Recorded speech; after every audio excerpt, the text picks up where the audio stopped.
They tried clean that they had my back, them boy couldn't name me a time and date. I got Broski back, whatever the situation, give me time and place. I've been working on trusting again, don't know but the time it takes. Salut la team Sora, j'espère que vous allez bien. On se retrouve pour une 45e projection de galerie qui va nous permettre de parler un peu MLS. C'est la galerie de l'ami Deville Macri qui m'a contacté. Alors vous allez voir, il est plutôt récent sur le jeu. Ce qui est intéressant, c'est que du coup, il est majoritairement en in-season.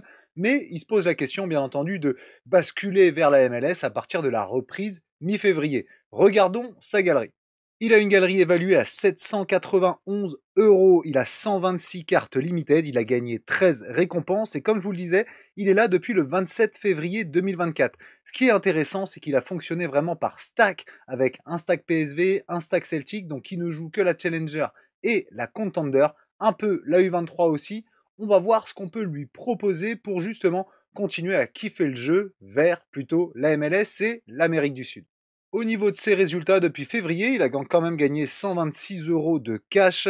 Il a également gagné 14 rewards comme on voit là, avec quelques belles cartes, notamment Zeno van den Bosch ici, le jeune de l'Antwerp, et sinon Takuro Kaneko aussi qui a Courtrai, qui était avant du côté de la G-League. Et sinon, vous voyez quelques cartes aussi, notamment Malik Thio ici, une belle T2, sa première reward en cap 270 avec un beau score de 411 points. Bon, une galerie, on va dire, plutôt raisonnable, un reward winning line-up de 3,78, ce qui est plutôt intéressant. On va regarder son fichier. Une moyenne par carte de 6,33 ici, ce qui est gage aussi de qualité, supérieur à 5 €, comme je dis souvent, c'est souvent une galerie plutôt bien travaillée. Ce qui me dit, c'est qu'il a arrêté d'investir en in, il a un pool en chal et un pool en contender, c'est vrai, et là il a commencé quelques achats en off MLS, mais à terme, il se lancerait en MLS en in, et pourquoi pas le championnat brésilien ou River Plate, qui fait un bon mercato. Pour le kiff, après il s'y connaît pas du tout, de la classique en K-League ou en G-League en rare. On va attendre un peu pour la rare, je vais vraiment me concentrer sur cette projection de galerie, sur la MLS, ce qui va me permettre de faire un focus aussi sur comment trouver les infos MLS. La répartition de sa galerie, elle est à l'image de ce qu'il nous dit, 65% en chal, 32% en contender.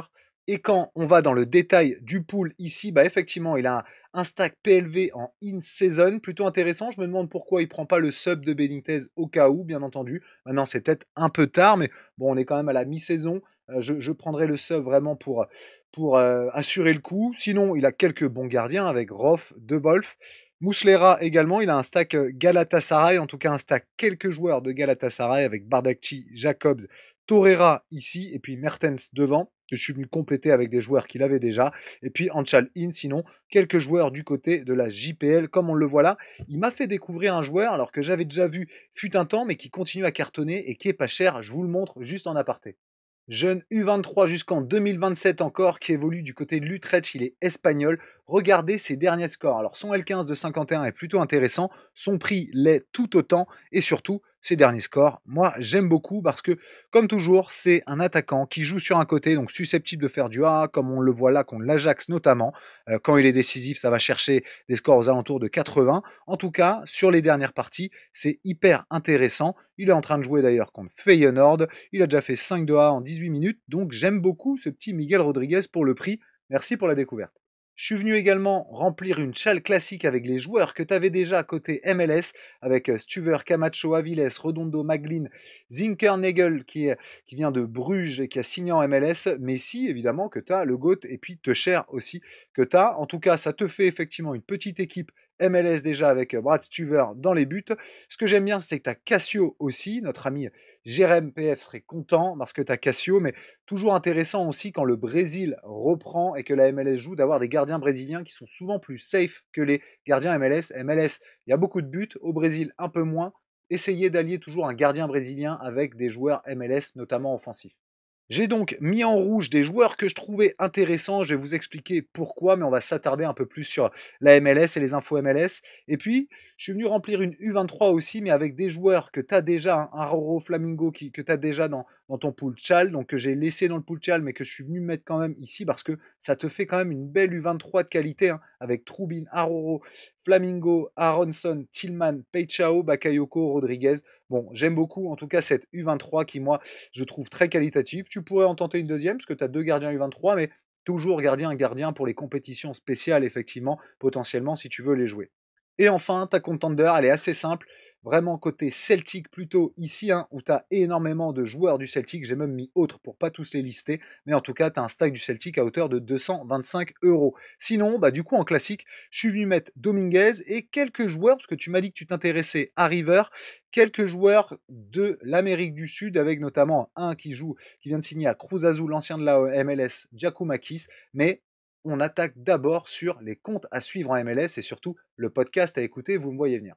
L'homme à suivre et l'homme en forme du moment côté MLS, c'est Neylim alias Emilien. Bien entendu, sur son compte Twitter, suivez-le, il y a plein d'infos qui relayent, etc. Mais surtout, il vient de lancer son podcast. Il y a 4 épisodes déjà. Le premier, plutôt pour le contexte. Les deux, je viens de les écouter. C'est des mines d'or d'informations sur les rumeurs et transferts. Donc le numéro 2 et le numéro 3. Et là, le quatrième, avec un entretien avec Antoine Latran de Culture Soccer. Je suis en cours. Mais en tout cas, n'hésitez pas à aller vous abonner et à lui mettre 5 étoiles ici, comme j'ai fait. Alors pour être franc, je viens de le faire. Et oui, même moi qui prône justement abonnez-vous, etc. J'avais oublié.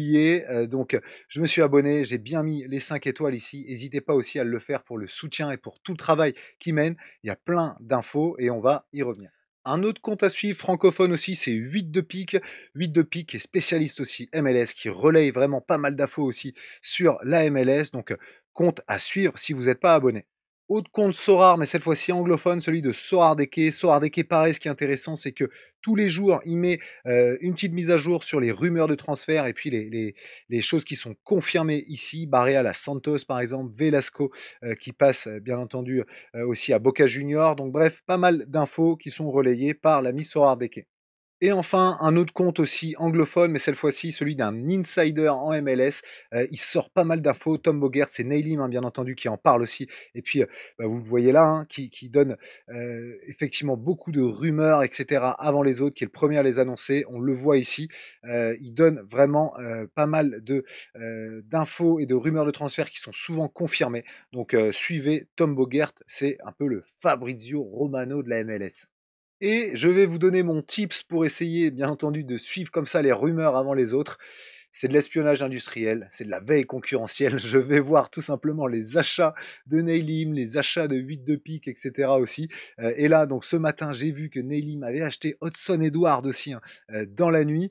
Et donc, bah, du coup, j'ai été l'acheter aussi ce matin, avant que Neylim, bien sûr, fasse son tweet, etc. dessus. Donc, je trouve intéressant d'aller voir aussi les achats de ces joueurs, de ces managers qui connaissent très très bien entendu, la MLS. Il y a la rumeur Gaëtan Perrin, on voit que Neylim, il y croit, il en a acheté un. Les joueurs qu'il prend généralement aussi, c'est qu'il compte les jouer ou alors c'est pour les collections, etc. Mais voilà, allez suivre bien entendu les comptes Sorare, bien entendu, de Neylim, de 8 de pique aussi. Vous avez souvent des achats qui se font et donc quand vous tapez les noms tout simplement sur Twitter, vous voyez qu'il y a des rumeurs de transfert, etc. Voilà, c'est le jeu, mais pensez à le faire. Et donc, si on revient bien entendu à notre fichier de l'ami Deville Macri, bon, c'est déjà hyper bien construit. Hein. Je ne vais pas challenger sa challenger, je ne vais pas contender sa contender. Non, en tout cas, je vais pas parler de challenger ni de contender sur l'Europe, bien entendu, parce que pour moi, c'est déjà hyper bien construit, comme je l'ai déjà dit. Et puis, c'est pas le moment d'aller acheter, d'aller investir en une saison, de monter des équipes, alors que les championnats européens sont sur la deuxième partie de saison. Par contre, on va regarder un peu quelques joueurs MLS, moi, qui m'intéressent et que j'ai retenu aussi des podcasts de Neylim ou des infos sur Twitter. Et puis, si on regarde tout simplement les achats et les ventes, moi, dans ta galerie, je vends pour 32,71 €, c'est-à-dire que j'ai été regarder tout simplement tous les joueurs que je ne mettais pas, moi, dans ici mes équipes qui étaient dans ta galerie, et puis j'ai baissé de 20%, comme on le voit, j'ai mis 0,80, donc j'ai baissé de 20% pour que ça te donne un ordre d'idée aussi si jamais tu veux trader avec des Pavel, des Satonio, des Alex Trader, des Horus, bon, je décide pas tous, mais en tout cas, tu peux aller comme ça trader peut-être des joueurs qui t'intéressent en MLS classique. Donc, à acheter, ça nous fait un total de 32,20 €, mais avec un gardien aussi argentin que je vais vous présenter. Avant de parler de la Contender, parlons de la Challenger. Et donc, quelques joueurs MLS, je vous les montre. Jack Elliott, l'ancien de Philadelphie, qui a rejoint son ancien coach Greg quelque chose que j'ai retenu du podcast de Neylim, mais en tout cas l'ancien coach de Philadelphie qui a fait venir Jack Elliott. Jack Elliott qui a que 29 ans, donc qui est encore assez jeune pour un défenseur en MLS, et puis qui du coup coûte 64 centimes. Moi, ce que j'adore avec Jack Elliott, c'est qu'il est capable d'aller chercher des bons scorings comme on le voit, avec la confiance de son entraîneur. En plus, ça devrait le faire. J'ai vu que 8 de pique l'avait pris en rare aussi récemment, mais tant mieux, je l'ai déjà moi en limited. C'est Gaston Brugman, l'ancien de LA Galaxy, qui va signer à Nashville. Intéressant parce que Brugman, quand on regarde ses scorings et de quoi il est capable, c'est plutôt pas mal. Il coûte 64 centimes Brugman. Et regardez ici les scorings quand ça jouait, que c'était régulièrement titulaire hein, du côté de LA Galaxy. Bon, ça fait du AA, ça touche du ballon au milieu. Donc on espère qu'à Nashville, avec l'ami Annie Mouktar, ça va justement régaler. Alors celui-ci, ce n'est qu'une rumeur, mais Miguel Almiron pour justement 2,23 € s'il rejoint la MLS, ça peut régaler. Il y a des rumeurs du côté de Charlotte pour 18 millions, je crois, si j'ai bien retenu les podcasts.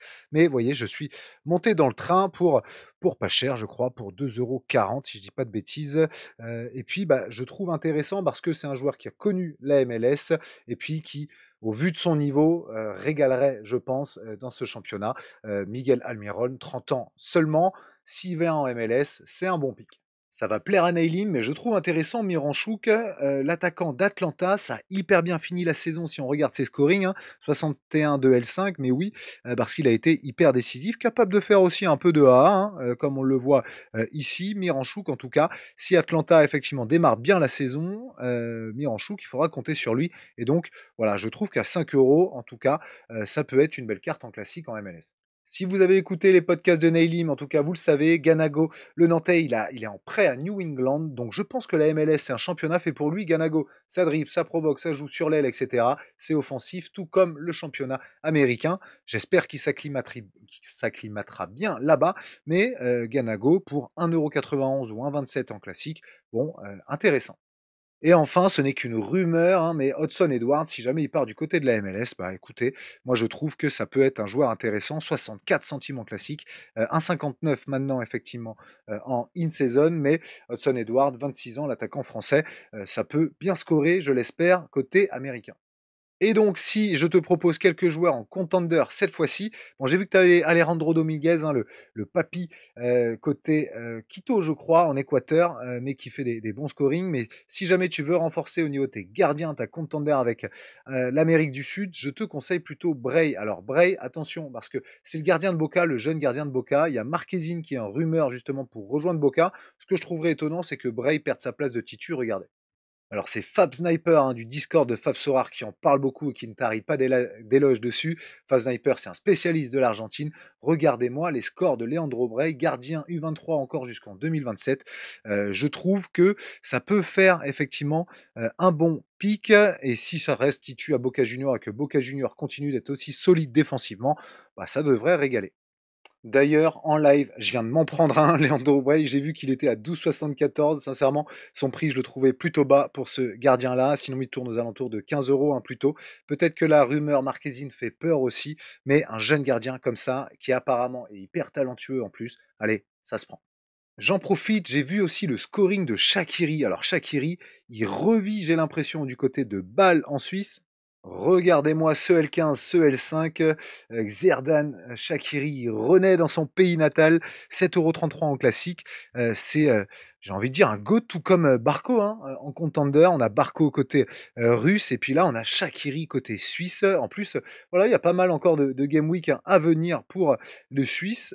Intéressant si vous cherchez un GOAT contender en classique pour 7 €. Xherdan Shaqiri. Deville Macri l'a déjà dans sa galerie, je le garde. J'espère que lui te fera aussi les mêmes scorings que Shaqiri, mais à 1,27 €. L'ancien de l'Inter Miami, Mathias Rojas, le Paraguayen, il a signé à River Plate. J'espère que ça va faire effectivement du scoring, parce que River Plate, ça va tourner pas mal au milieu. Hein. Il y a des rumeurs de départ sur Solari aussi, etc. Bon, bref, s'il retrouve effectivement ce scoring-là côté River Plate, bon, je pense que ça peut régaler. Mathias Rojas, qui est bien entendu aussi un milieu offensif, donc si ça score à River, c'est tant mieux. Profites-en. Alors attention, le championnat argentin reprend le 11 mai, je crois. Donc c'est pour ça que Bray, je pense que les gens vont avoir peur et peut-être que le prix va encore baisser. Je l'ai mis à 15 €. Là, j'en ai chopé un à 12,50. Mais voilà, essayez de le choper dans ces prix-là. Si vous y croyez aussi à Leandro Bray. Et puis, Mathias Rojas, par contre, 1,27 €, c'est intéressant. Alors attention, je t'avais mis Giakoumakis devant du côté de Cruz Azul. Oui, ce n'est pas River, je sais, ce n'est pas le championnat brésilien non plus, ni la MLS, mais Giakoumakis, l'ancien d'Atlanta, je trouvais intéressant parce que voilà, il a rejoint Cruz Azul en juin. Cruz Azul qui est hyper active en tout cas sur le marché des transferts, qui veut vraiment se renforcer. C'est un club aussi qui est dominant, hein, tout simplement au Mexique, avec le GOAT notamment Gonzalo Piovi. C'est capable effectivement Giakoumakis de faire de bons scoring, mais on le voit, un Cruz Azul, ça a eu une bonne période, un peu moins bien là dernièrement, avec le match nul là encore cette nuit contre Atlas, mais Giakoumakis, il faut regarder la gravité de sa blessure parce qu'il s'est blessé à l'échauffement, mais ça peut régaler, je pense, si Cruz Azul, bien entendu, se renforce comme prévu. En tout cas, ils sont hyper actifs. D'après Neylim, il y a beaucoup de rumeurs qui évoquent des joueurs arrivés à Cruz Azul, donc Giakoumakis pour 4 €, je pense que ça peut être voilà, un bon pic. À checker, bien entendu, quelle est sa blessure. Et puis, si c'est pas trop grave, peut-être que son prix peut baisser encore un peu. Ça, c'est intéressant aussi. Voilà l'ami de Ville-Macri, en tout cas. J'ai essayé de te préconiser quelques joueurs MLS, mais pour 32 €, tu vois, je suis resté vraiment dans le budget. Maintenant, on va attendre aussi la MLS in-season. Je vous invite, et je t'invite, bien entendu, à écouter les podcasts de Neylim si c'est pas déjà fait, à suivre les comptes aussi, à aller checker les achats, bien entendu. Ça, c'est toujours intéressant. En tout cas, hâte aussi que les championnats reprennent, que ce soit MLS, Argentine, Brésil et puis même l'Asia. Ça me donne des idées aussi pour des blabla Sora orientés sur la reprise de ces championnats, à voir si les gens que je cible acceptent mon invitation, bien entendu. En tout cas, n'hésitez pas à vous abonner, bien entendu, à la chaîne. Ne faites pas comme moi, qui avait oublié de le faire pour Neylim. Je m'en excuse encore, mais sincèrement, je lui fais de la pub. Et puis, n'hésitez pas, checkez bien si vous êtes abonné sur YouTube. N'hésitez pas non plus à liker, à commenter. C'est toujours un plaisir. J'espère que ça vous a plu. À toi aussi, l'ami Devin Macri. Et puis, on se dit rendez-vous très bientôt pour une prochaine vidéo. Ciao. And I've always been DTP, I've never been CLB like